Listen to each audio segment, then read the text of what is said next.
గుండు సూది గారు కూడా రాజేష్ కి వ్యతిరేకంగానో లేకపోతే రాజేష్ చేసిన తప్పు అన్నట్టు కూడా కొన్ని వీడియోలు చేసినట్టున్నారు. సో అక్కడ ఏదో మనసులో పెట్టుకొని ఈ రోజు గుండు సూది మీద అటాక్ చేశారేమో అనుకోవచ్చా? అంటే ఇప్పుడు గుండు సూది ఛానల్లో ఒక్క దాంట్లోనే రాజేష్ మహాసేన మీద ఆ రోజున వీడియోలు వచ్చాయా? మిగతా చాలా వాటిల్లో కూడా వచ్చాయిగా. ఉహు. చాలా మంది కూడా విశ్లేషించారుగా. ఈ రోజుదే ఉందండి ఛానల్స్ పుట్టగొడుగుల్లాగా. ఆ, రోజుకి వేలల్లో ఛానల్స్ పుడుతున్నాయి. వాటిల్లో కూడా చెప్పే ఉంటారు కదా. ఒకసారి సీటు చేతికొచ్చి మళ్ళీ పోయింది అని అంటే దాని మీద ఎవరో ఒకళ్ళు విశ్లేషణ చేయకుండా ఉండరు కదా. ఆ విశ్లేషణలో మరి ఈయనకి ఏమన్నా నొప్పి కలిగిందేమో. యాక్చువల్గా ఇప్పుడు ఇంకొక మాట ఏంటంటే ఈయన అధికార ప్రతినిధి కదా. ఈయన ఈయన లాంటి అధికార ప్రతినిధులు ఇంకా చాలా మంది ఉన్నారుగా. వాళ్ళు కూడా ఈ ఈ మ్, ఆ, జీవి రెడ్డి అంశంలో వాళ్ళు కూడా విభేదిస్తున్నట్టుగా మనతో మాట్లాడిన వాళ్ళు కూడా చాలా మంది ఉన్నారు. ఇప్పుడు ఎందుకంటే పేర్లు అనవసరం. పేర్లు పలానా వాడి పేరు చెప్పండి, మీతో ఎవరు మాట్లాడారు చెప్పండి అని అంటే ఆ చెప్పి మరి వాళ్ళకి పార్టీలో ఉన్న పరువుని తీయమంటారా? పార్టీలో వాళ్ళకున్న పరపతిని తీయమంటారా? వాళ్ళకున్న సొంత అభిప్రాయాన్ని మాతో పంచుకున్నారు. అలాగనే శ్రీనివాస్తో కూడా పంచుకునే వాళ్ళు కొంతమంది ఉంటే ఉంటారు కదా.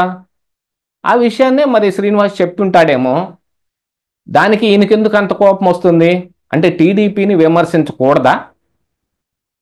మరి అట్లా అనుకుంటే ఆంధ్రజ్యోతి లోను ఈనాడులోను ఒక్క కథనం కూడా రాకూడదండి. ఆంధ్రజ్యోతిలో పేపర్లో కానీ మరి ఈనాడు పత్రికలో కానీ ఒక్క కథనం కూడా రాకుండా చూడగలుగుతాడా మహాసేన రాజేష్? లేకపోతే తెలుగుదేశం పార్టీ చూడగలుగుతుందా? కొలికిపూడి శ్రీనివాస్ అంశాన్ని ఎవరండి బయట పెట్టింది? కొండపల్లి శ్రీనివాసు బొత్స సత్యనారాయణ మీద కాళ్ళ మీద పడి మొక్కితే అది ఎవరండి బయట పెట్టింది? ఇలాంటివి ఇంకా చాలా ఉన్నాయి. గౌతు లచ్చన్న గారి విగ్రహావిష్కరణ రోజున జోగి రమేష్ తోని వాళ్ళు ఈ మంత్రి కొలుసు పార్థసారథి కావచ్చు, మరి గౌతు శిరీష కావచ్చు, వాళ్ళతోటి మంతనాలు జరిపిన విషయాలు కూడా ఎవరండి బయట పెట్టింది? వీరేమో చేయాల్సినవన్నీ చేస్తారు, ఎవరు బయట పెట్టకూడదా? జీవి రెడ్డి అంశంలో జరిగిన దాంట్లో ప్రజల్లో చాలా అనుమానాలు ఉన్నాయి. కేవలం ఆ అనుమానం ఒక్కటే ఎమ్మెల్సీ ఎలక్షన్ ఏమి డిమాండ్ చేయదు. ఆ ఓటర్లు ఈ ఒక్కదానికే వాళ్ళు ప్రభావితం ఏం కారు. దాని మీద ఈ శ్రీనివాస్ చెప్పిన విశ్లేషణని వాళ్ళు ఏ మేరకు తీసుకోవాలో ఆ మేరకే తీసుకుంటారు. ఆ అంశంని ఎంతవరకు చూడాలో అంతవరకే చూస్తారు. అతనికి స్వేచ్ఛ ఉంది, స్వాతంత్రం ఉంది, మరి చేసుకుంటాడు ఆయన వీడియోలు ఏముంది, ఆయన చేసేదేముంది, నేనే చేశాను. నేను నా రెండో ఛానల్ కుండబద్దలు 2.1లో నేను రగులుతున్న టీడీపీ కార్యకర్తలు జీవి రెడ్డి అంశంపై ఏం జరగబోతుంది, ఎవరికి దెబ్బ అని నేను కూడా ఒక వీడియో పెట్టాను. అంటే మేమందరం ఇప్పుడు ఏంది ఎమ్మెల్సీ ఓట్లు వేయొద్దనే? నేను ఇంకా చాలా విషయాలు మాట్లాడాం. ఇక్కడేమిటి టీవీలో డిబేట్ వచ్చిన రోజున కూడా మాట్లాడాం. విభేదించాల్సి వచ్చినప్పుడు విభేదిస్తాం. టీడీపీ వాళ్ళే మాకు సబ్స్క్రైబర్లు ఉన్నారు, మేము వాళ్ళ మైండ్ చెడగొట్టడానికి మాట్లాడుతున్నాం అని అనుకుంటే అలాగా? వాళ్ళు టీడీపీ కానీ వాళ్ళు మా సబ్స్క్రైబర్లు కానీ అవన్నీ తర్వాత. దానికంటే ముందు వాళ్ళు మనుషులు, దాని తర్వాత ఆంధ్రప్రదేశ్ రాష్ట్ర ప్రజలు, దాని తర్వాత ఆంధ్రప్రదేశ్ రాష్ట్ర ఓటర్లు, దాని తర్వాత ఆంధ్రప్రదేశ్ రాష్ట్ర హితం కోరుకునే మనుషులు. వీటన్నిటి తర్వాత మా ఛానల్స్కి సబ్స్క్రైబర్లు కానీ మీ పార్టీకి కార్యకర్తలు కానీ అలాగే సరే. మీరు వాళ్ళకు కూడా మైండ్ ఉంది, ఆలోచించుకుంటారు కదా.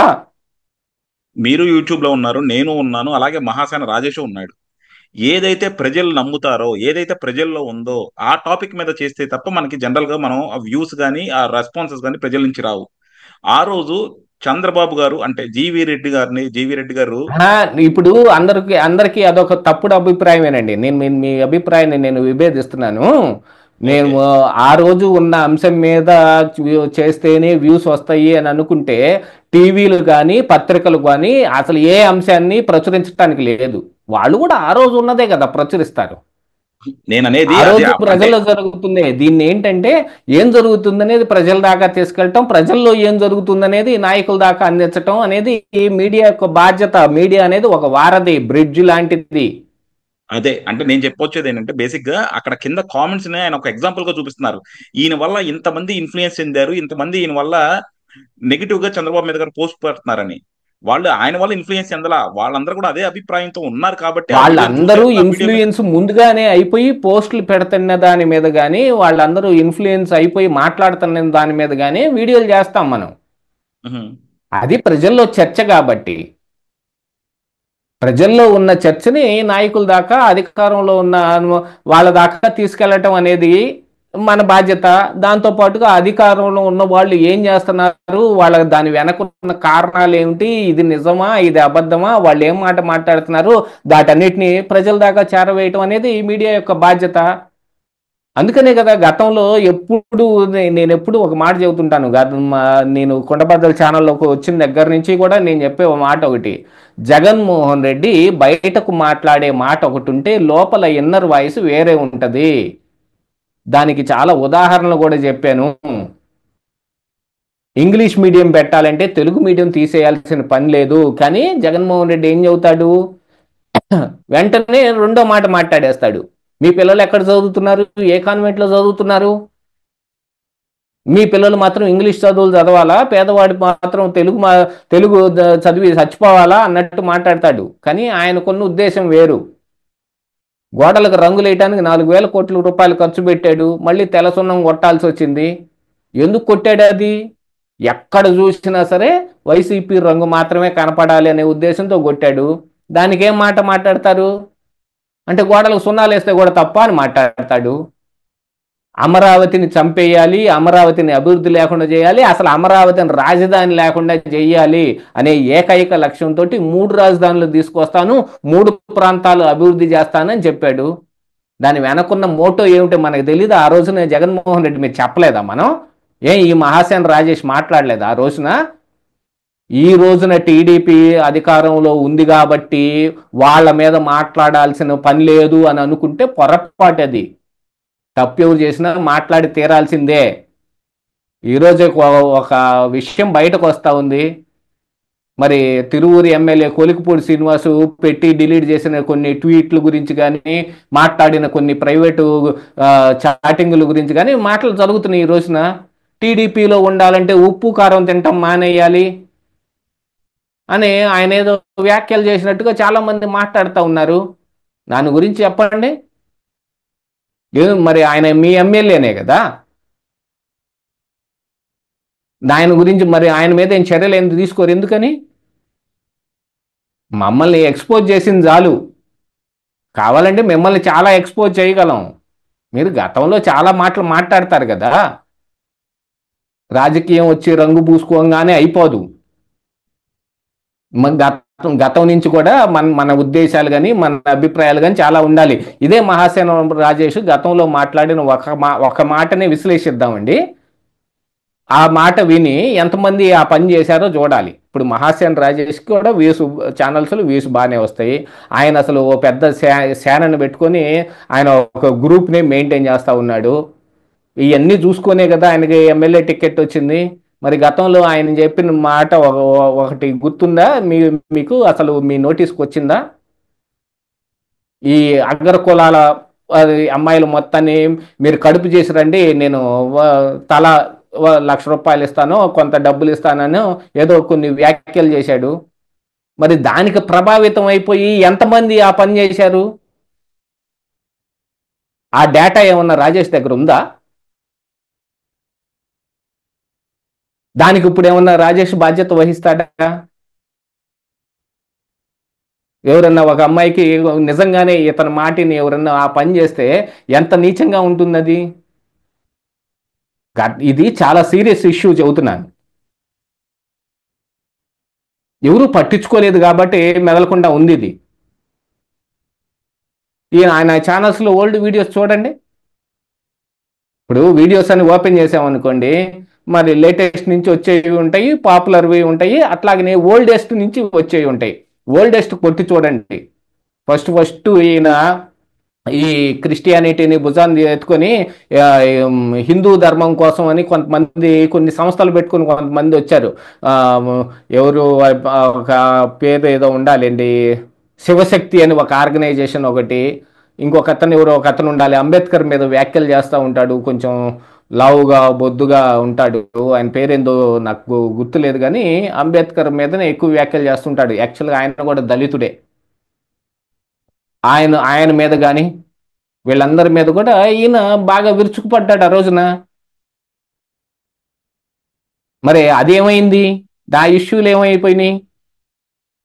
ఇప్పుడు రాజకీయం అని అంటే రాజకీయానికి ఒక రంగు లేదు, ఒక రుచి లేదు, ఒక వాసన లేదు, ఒక కులం ఉండదు, ఒక మతం ఉండదు.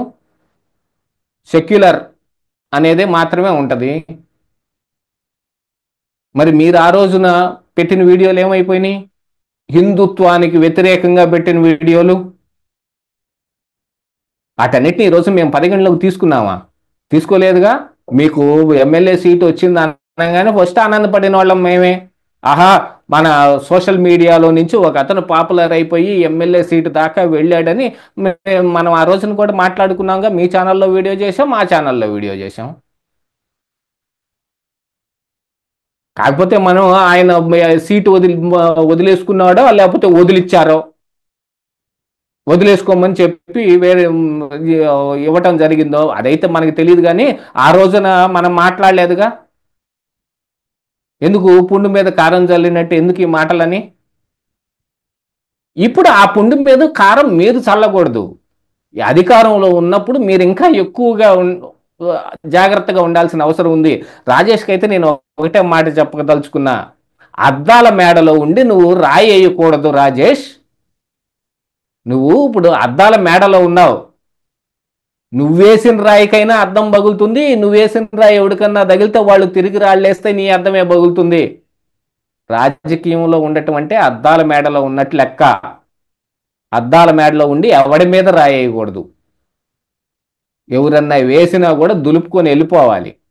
అప్పుడే రాజకీయం. నీలాంటి అధికార ప్రతినిధులే వాళ్ళ అభిప్రాయాన్ని మాతో పంచుకున్న విషయాలు కూడా చాలా ఉన్నాయి. ఇదే జీవి రెడ్డి అంశంలో వాళ్ళకున్న అభిప్రాయాన్ని వాళ్ళు చెప్పుకున్న వాళ్ళు కూడా ఉన్నారు. ఏ పార్టీలో నుంచి అయినా సరే ఇంటర్నల్ మ్యాటర్స్ తెలుసుకోదలుచుకున్నవాడికి తెలుస్తూనే ఉంటాయి. వాటన్నిటిని సేకరించుకుంటమే కదా మీడియా యొక్క పని. లేకపోతే మరి ఆంధ్రజ్యోతి రాధాకృష్ణ జగన్మోహన్ రెడ్డి మీద కొన్ని యాక్చువల్గా పర్సనల్ వ్యాఖ్యనే చెప్పాలి. అర్ధరాత్రి జీసస్తో మాట్లాడతాడు, ఆ తర్వాత ఒక గంటకి వైఎస్ రాజశేఖర రెడ్డితో మాట్లాడతాడు అని పేపర్లో రాలేదా? ఆ రోజున రాధాకృష్ణ ఆంధ్రజ్యోతి పేపర్లో వేయలేదా? దాని మీద మీరందరూ వీడియోలు చేయలేదా ఆ రోజున? ఎట్లా మాట్లాడతాడంట అని. అలాగనే ఉంటుంది అంతా. రాజకీయం అన్న తర్వాత అన్ని రకాల మనుషుల్ని మీరు ఓపికగా వాళ్ళని ఒడిచి పట్టుకోవాల్సిన అవసరం ఉంది. ఎంతమంది ఎమ్మెల్యేలు చేసిన నాయకులే సీటు రాకపోతే మిమ్మల్ని నోటికొచ్చినట్టు మాట్లాడి పక్క పార్టీలోకి వెళ్ళిపోవట్లేదండి. అసలు ఈ అధికారం ఉన్నంతసేపు అనుభవించి ఈ పార్టీ ఓడిపోతుందంటే అనగానే ఏడు రావాల్సిన డబ్బులన్నింటినీ కూడా రాబట్టుకొని పక్క పార్టీలోకి అర్ధరాత్రికి జంప్ అయిపోలేదా? ఎంతమంది తెలుగుదేశం పార్టీలోంచి 2019 నాడు వైఎస్ఆర్ కాంగ్రెస్ పార్టీలోకి జంప్ అయిపోయారండి? ఏది చిట్ట చివరి రోజున వాళ్ళకున్న ఇండస్ట్రీస్కి కానీ వాళ్ళకున్న కంపెనీలకు కానీ ఇన్సెంటివ్లు వచ్చిన దాకా కూడా ఆగి అవి తీసుకొని మరి వాళ్ళు వెళ్ళిపోయారు. అందుకనే రాజేష్కి ఫైనల్గా ఒక మాట, నువ్వు రాజకీయం చేయదలుచుకుంటే నువ్వు అద్దాల మేడలో ఉన్నాననే విషయాన్ని గుర్తుపెట్టుకో, ఎవడి మీద రాయేయబాకు.